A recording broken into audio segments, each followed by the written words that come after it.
This is the last interview given by Lyndon Baines Johnson, 36th President of the United States. It was held 10 days before his death at the LBJ Ranch in Texas. The subject was one dear to Mr. Johnson, a towering achievement of his administration, the struggle for civil rights. A lot of people say if you hadn't had all this civil rights legislation, we'd never had this problem. We'd have had more than we could even dream of if we hadn't had. If we've had them with it, you can imagine what we'd have had if we had continued to sit on that dynamite keg.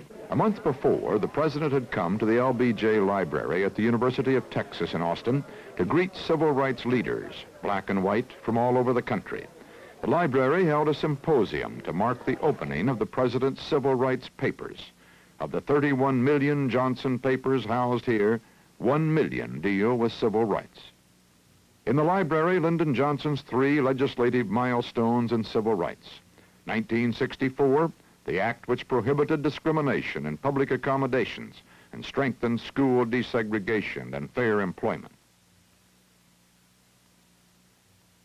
1965, voting rights gave the federal government the power to enforce laws giving minorities the most precious right, the right to vote.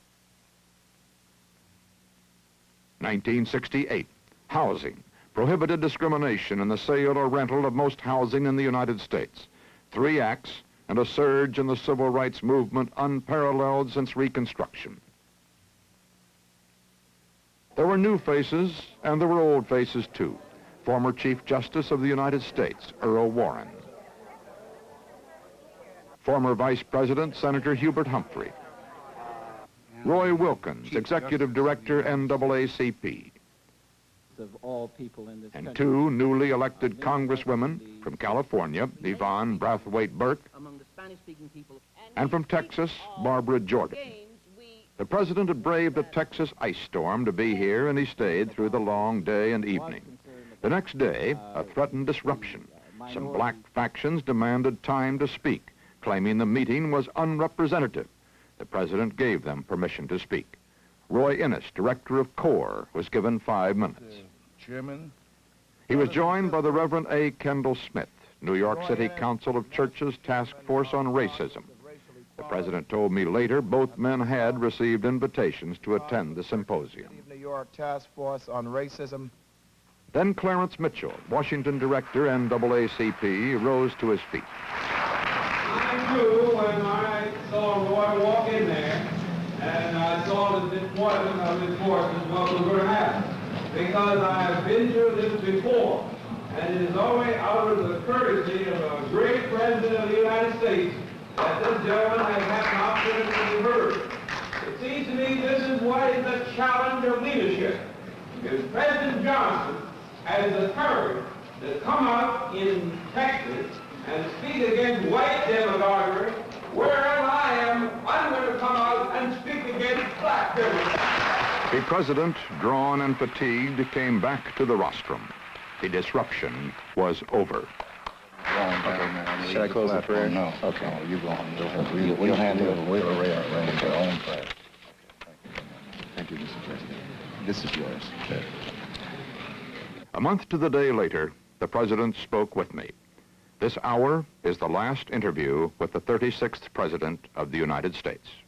I never thought that I would awaken and find myself in the position of power that a president has. But I am here, and I have it, and I'm going to use it to try to correct what I know and genuinely believe are injustices toward my fellow man. And I didn't do as much as I wanted to do, but I did more than had been done up to that time.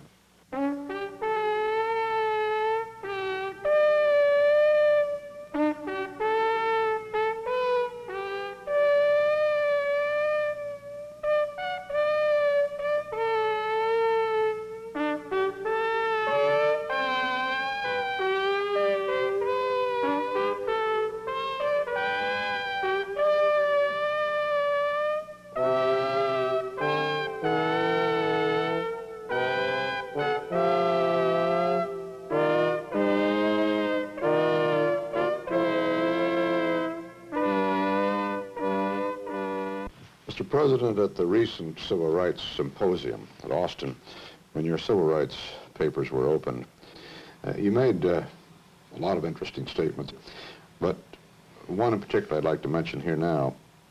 You said, I do not want to say that I've always seen this matter in terms of the special plight of the black man.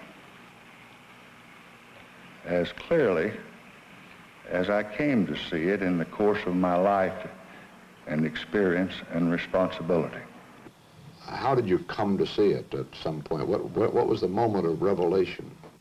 I don't know that I can pinpoint a day or a time or an hour. I think that we're all the products of our environment.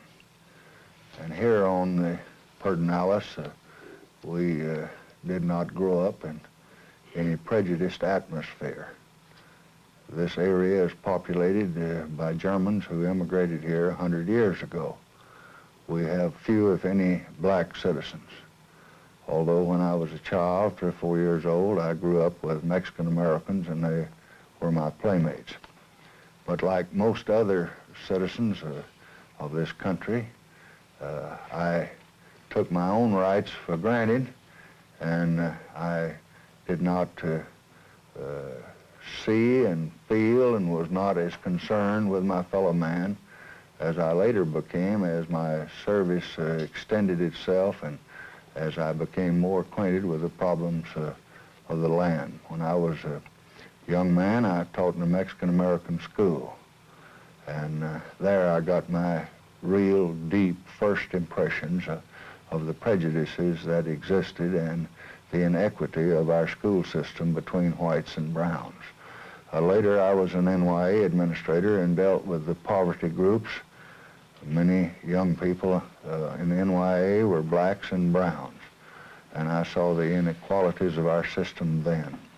Later, as a young congressman, when I was a candidate, and I would go campaigning in my district, when I finished my speech, all the people come through, shake hands with me. The whites would come through first, the blacks would stand aside waiting their turn, and I remember on occasion or two I was criticized severely for asking the blacks to come through and shake hands with them. They felt that I was extending to them a privilege that they shouldn't have. Very few were voting in Texas in those days because we had a poll tax that helped to disenfranchise them, and they were not encouraged to vote. But as they participated in the elections and I saw their problems and got to know them through my work and teaching in my early years in Congress, I think I gradually took on a different viewpoint. As Vice President, dealing with the cause of the minorities and trying to evaluate their problems and find a solution to them, no doubt gave me a breadth of understanding and vision I hadn't had before. And finally, when I became president and realized that I was the leader of the country and that I was the president of all the people, and all the people were looking to me to correct the inequalities and inequities and injustices, and there was something that I could do about it. I concluded that now that I have the power, I'm going to use it every way I could. And of course, most of my efforts that brought fruit were during the time when I had the power of the presidency behind me. By 1937, you had been elected to Congress. Was it difficult for you to reconcile the problem of representing a constituency in Texas with the need, your new felt need to take a stand on civil rights? First, I didn't have the power to do much about it as an individual congressman of 435, but I did not enthusiastically exercise the power I did have because, first of all, I couldn't have done much about it. And second of all, I was not aware of the extent of the overall injustices that was practiced upon them as a young congressman that I later realized as a leader of the nation in the Senate and as vice president and president. At Gettysburg in 1963, when still vice president, you said this: Until justice is blind to color, until all education is unaware of race, until opportunity is unconcerned with the color of men's skins, emancipation will be a proclamation, but emancipation will not be a fact. Wasn't that just about as strong a statement as you'd ever made up to that point?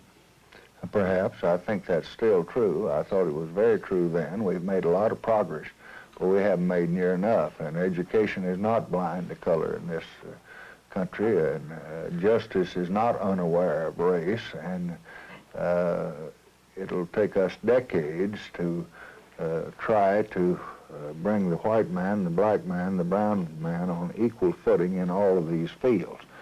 But there's no question but what a great many people felt that when we had the Emancipation Proclamation, we had made great steps forward, and we had. But we had not solved our problems, and 100 years went by, and we've done very little about it. Now, we have had a rapid advancement in the period of the 60s, and I hope we'll have in the 70s. But I believe that's a strong statement. I intend it to be strong, but I think it's an accurate statement. You wrote in your book, The Vantage Point, that about that moment when you became president of the United States, and truly the top leader of all the people, and you said, just when the blacks had their hopes for equality and justice raised, after centuries of misery and despair, they awoke one morning to discover their future in the hands of a president born in the South.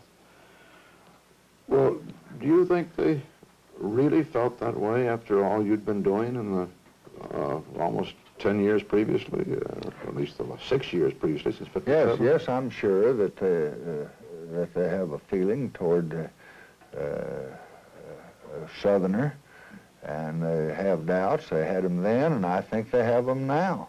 And they may be justified in some regards, because I was the product of an environment and an area that was had never been particularly aggressive in ridding them of some of these injustices perpetrated upon them. And I can understand their viewpoint, although I have no complaint about their treatment of me as president. I frequently disagreed with the methods and the procedure and the manner that we went about things. And we had our differences with Mr. Wilkins and Mr. Young, Dr. King, and others on what decision I ought to make, certainly on the war and things of that nature.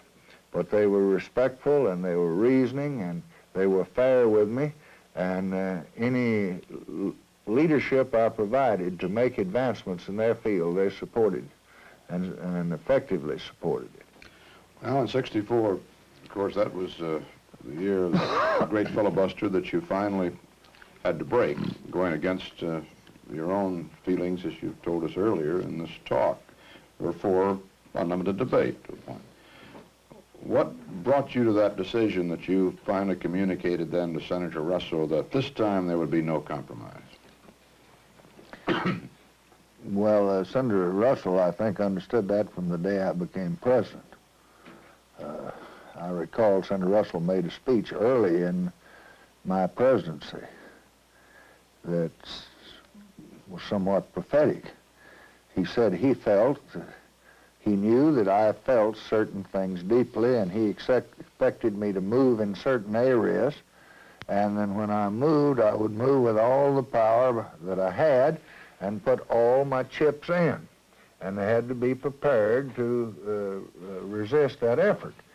And that's what we did in the '64 Act.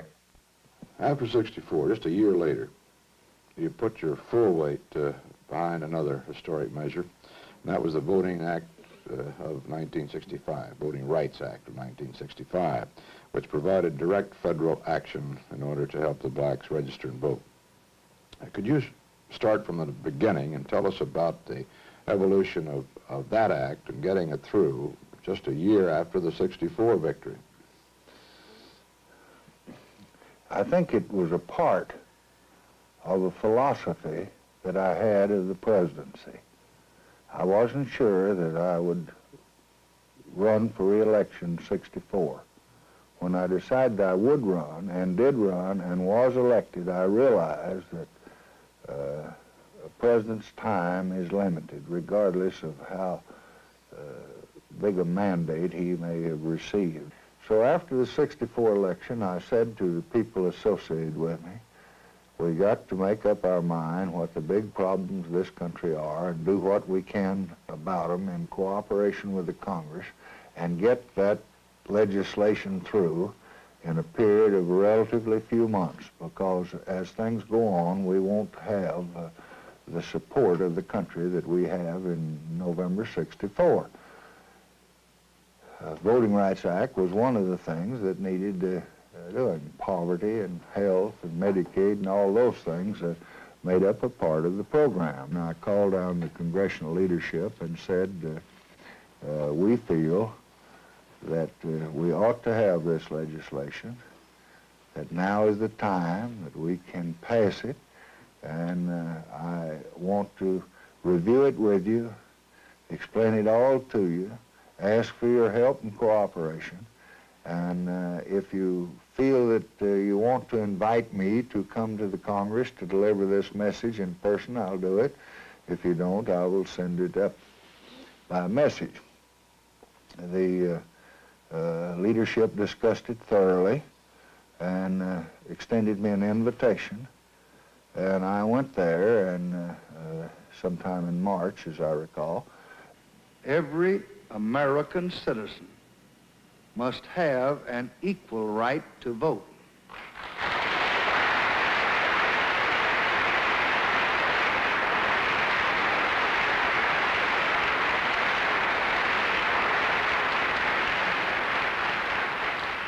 There is no reason which can excuse the denial of that right. There is no duty which weighs more heavily on us than the duty we have to ensure that right. And over the evolution of 3 or 4 months, we were able to get that rather strong bill passed in the House, and in the Senate, Senator Dirksen, as you know, supported us in the final days and made effective speeches and voted for cloture, and we put that landmark legislation on the statute books. I doubt that we could have done that in '67 as things went on and divisions came about. We hit while the iron was hot, and we made much progress.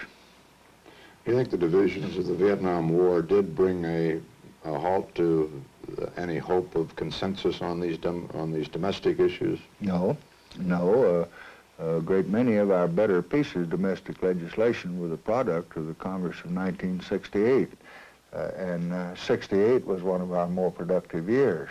I was given everything I asked for in Vietnam in the way of men, in the way of authority, in the way of appropriations, and it was anguish for all of us. The people that felt that what I was doing was not right, they suffered to have to criticize me and to find fault with what we were doing, and I suffered to have to listen to them and try to find a better course and never to really find the right answer. We had many, many disappointments, but I never lacked authority, and I never lacked appropriations, and I never lacked a majority support in either house, or I felt in the country of my programs. And I think a president must have those things if he's going to be a good president. He can't have a Congress going one direction and the judiciary another and the executive another. It's just like the pilot of a plane going this way and the co-pilot going this way.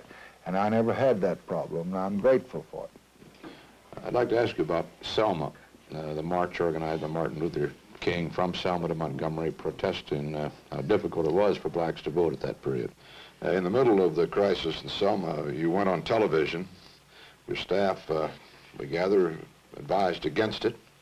And the result was that "we shall overcome" speech to the Congress. What happened in Selma is part of a far larger movement which reaches into every section and state of America. It is the effort of American Negroes to secure for themselves the full blessings of American life. Their cause must be our cause too, because it's not just Negroes, but really it's all of us who must overcome the crippling legacy of bigotry and injustice. And we shall overcome.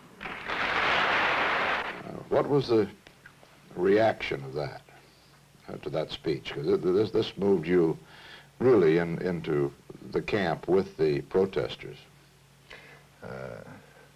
I think that when a president exercises leadership that he believes he must exercise, that he feels is necessary for the country, that he looks at his people and tells them this is the course of action that is just and fair and this is what I'm going to do, I think the reaction is generally good, and it was then. And of course, I was not without criticism from many sources and many places. But I'm glad I did what I did, and I think it was helpful to the course that we pursued and the laws we enacted subsequently. Could you tell us about the decisions that went into the appointment of the first Negro ever to the U.S. Supreme Court, Thurgood Marshall? Yes, I had met Justice Marshall when he was a lawyer for the NAACP, and I had not had an intimate relationship, but I knew him when I became president. He was on the federal bench in New York. I looked over the country to attempt to find a person to be Solicitor General who would argue the cases before the Supreme Court. I also knew that there'd never been a black on the Supreme Court in this country. There'd never been a black in the cabinet of this country. And I didn't feel that was just. And I sent for him and told him, if you resign the federal judgeship,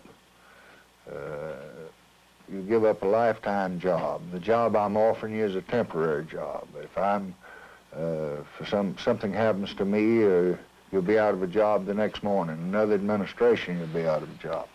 But I would like for you to be my Solicitor General if you feel that you can be available for that assignment. He said, yes, Mr. President, I am available. I'll resign, and I'll be ready whenever you ask me. He came there, and he discharged his duties as Solicitor General well. I never mentioned the Supreme Court to him. When it became possible for me to appoint him on the Supreme Court, I called him and asked him to come to my office quietly the next day and to tell no one. I wanted to counsel with him on a matter, and he courteously agreed to be there at 10 o'clock.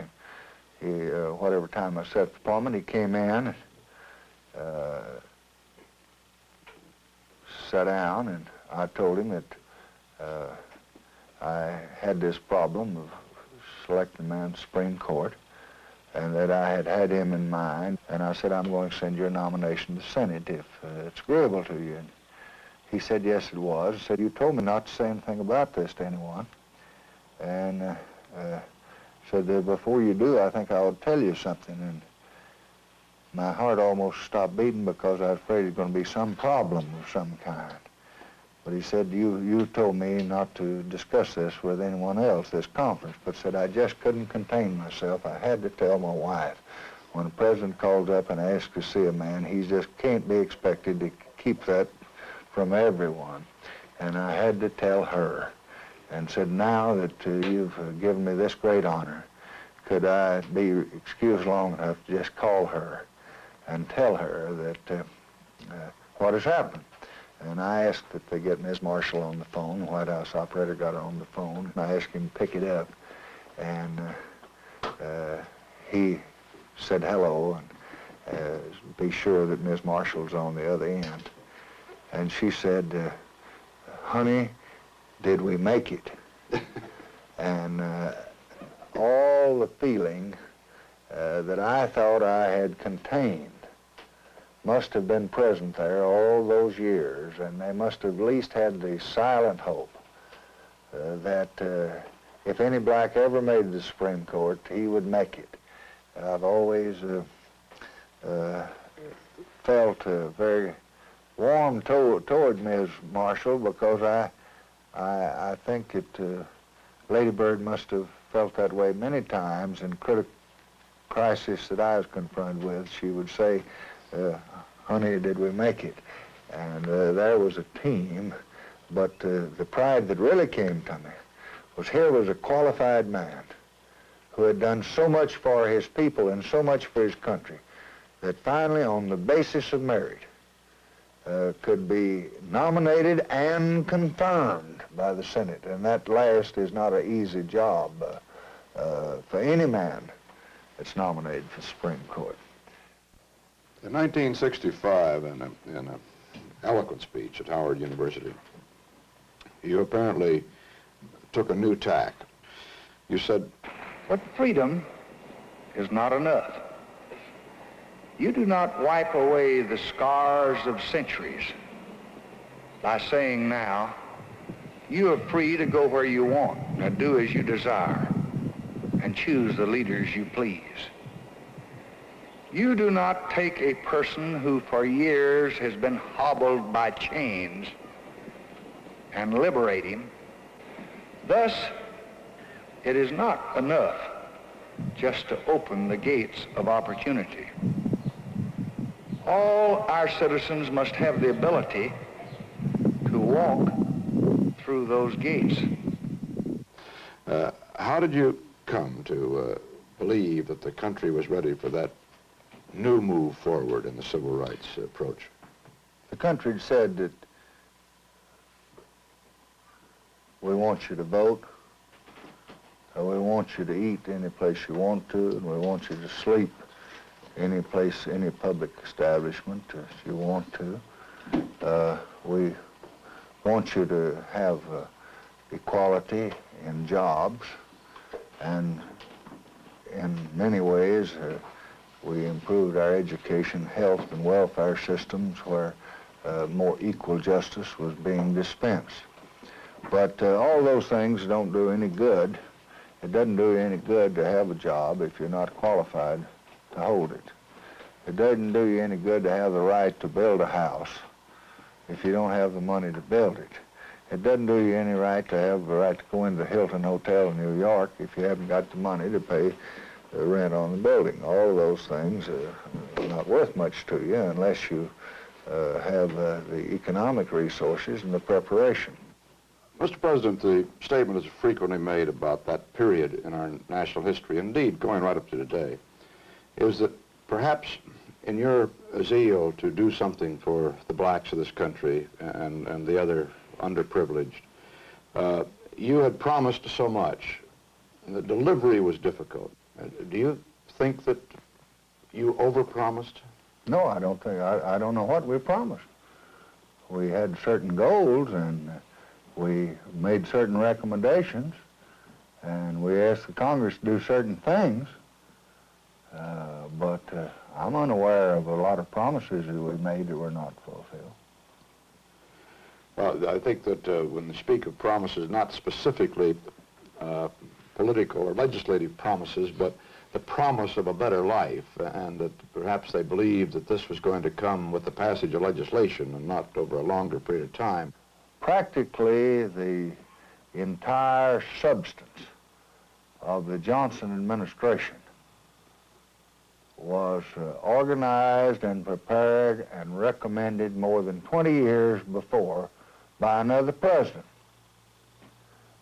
Lyndon Johnson was not the first president to recommend federal aid to education. Harry Truman had a group that studied it, and Harry Truman asked the Congress to give him educational legislation.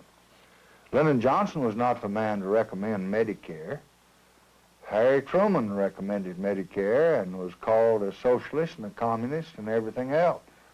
So, in this country, long before Lyndon Johnson came into a position of power, our leaders were recommending great advances in the field of civil rights and great advances in the field of health and education and environment and consumer legislation and space and things of that nature.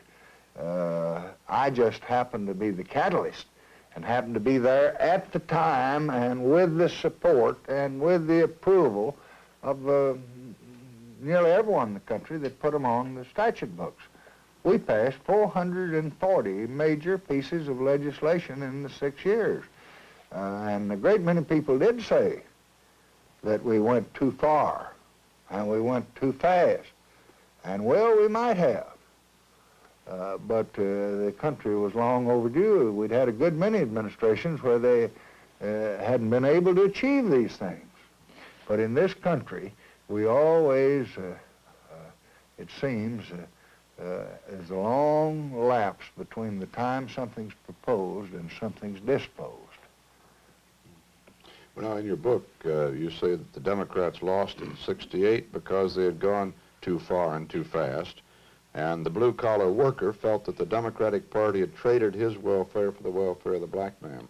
Well, I don't really think that we lost in '68 for any one single reason. The blue-collar worker thinking that the black man had, I think all of those were dissatisfactions that we had in the populace. I don't think you can take any one thing and point to what makes a man president by a change of 250,000 votes out of many millions. But I think that the Democratic candidate had dissatisfaction in those fields. You think that the blue-collar worker has... others. You think the blue-collar worker has been lost to the Democrats, though, because of this pressure for... No, I think the blue-collar worker, all the workers, are the backbone of the Democratic Party. And times they get disgruntled, dissatisfied with high prices and not quite as high a rise in wages and things of that kind, and they express themselves, and they have a right to and ought to. Now, we've touched on all of the bills, or most of them, in the civil rights area, except the last one, which touches most directly on this matter of blue-collar worker resentment, perhaps, and that's housing. In '66 and '67, we introduced a bill for non-discrimination in rental and sale of housing. It was defeated. You brought it back, and again in '68, and again, I gather you didn't think that there was very much support for it, but it was something you had to do. With all the evidence pointing the other way, after 2 defeats, and now as a lame duck president, you said you weren't going to run again. Why did you think you were going to be able to get it through that time? Well, I wasn't sure. The meeting we had with the blacks, they wanted me to issue an executive order and proclaim this by presidential edict. I didn't think it would be very effective if the Congress had not legislated, and I didn't want to be a Hitler and start running the government by executive order. And I took the position that it wouldn't be wise to do it by executive order. It would arouse the antagonism of the Congress and the leadership of the people, and it wouldn't be followed. Difficult enough to follow it if you have the law of the land. And most of the leaders felt that they couldn't get the law, and they'd like to get part of a loaf by executive order, get what they could. One of those leaders agreed with me that we ought to go the legislative route, and that was Clarence Mitchell, and he stood up and said that if I would recommend it to the Congress and support it, that he thought that was a route we should follow. And anyway, that was a route that I was determined to follow, so I made the recommendation, and we passed the Equal Housing Act of '68 after I'd announced that I would not accept the nomination. At the recent symposium, Barbara Jordan, the newly elected congresswoman from Houston, whom you of course know very well, said that the South would ultimately be more open to racial justice than the North. Do you believe that? I think it's a problem for all of America that knows no region. I don't think prejudice is a matter of geography. I think we have it everywhere, and we have ample quantities of it in degrees that we ought to be ashamed of. Sometimes it's because of color, and sometimes it's because of literacy, and sometimes it's because of something you don't control at all. But we're living in a fast age, and all of us are rather impatient. And more important, we're rather intolerant of the opinions of our fellow man and his judgments and his conduct and his traditions and his way of life. And America was supposed to be the happy hunting ground for people of all religions and all faiths that could live life according to the dictates of their own conscience and their own choice, as long as they didn't basically interfere with the rights of another man. But to deny that there is prejudice in the country just makes the wrong bigger, because we know it's here, and the quicker we get at it, just like getting at heart disease or cancer, anything else, the better off we'll be. And I think we're making a good progress.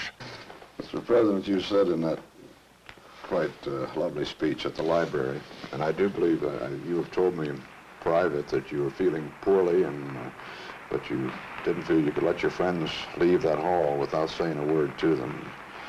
You did speak to them, and you said some quite eloquent things. One of them you said, To be black in a white society is not to stand on level and equal ground. the phrase that just came to you at that moment, or is that something that you've had as kind of a credo in the years? No, I think it's a fact. I think we assume that because a lot of our documents say all men are created equal, stand side by side, we have kidded ourselves in believing that that's actually a fact, just like the Emancipation Proclamation is a proclamation, but it's not a fact, and it's not a fact that we stand on equal ground and stand side by side.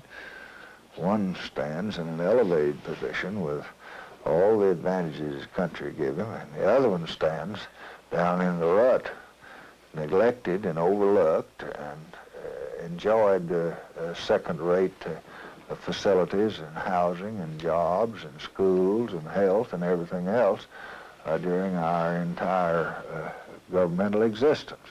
And we've begun to do something about it, but unless we recognize the fact that one's on the hill and the other's in the hollow, or one's on the mountain, the other's in the ditch, we're not evaluating it properly, and if we don't evaluate the problem properly, we can't solve the problem.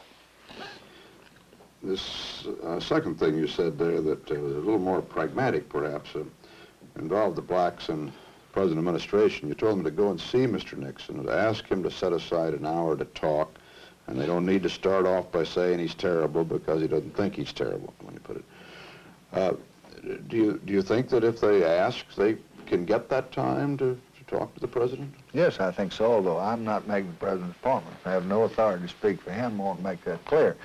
I think that it's just the wise thing for all of us to do who are interested.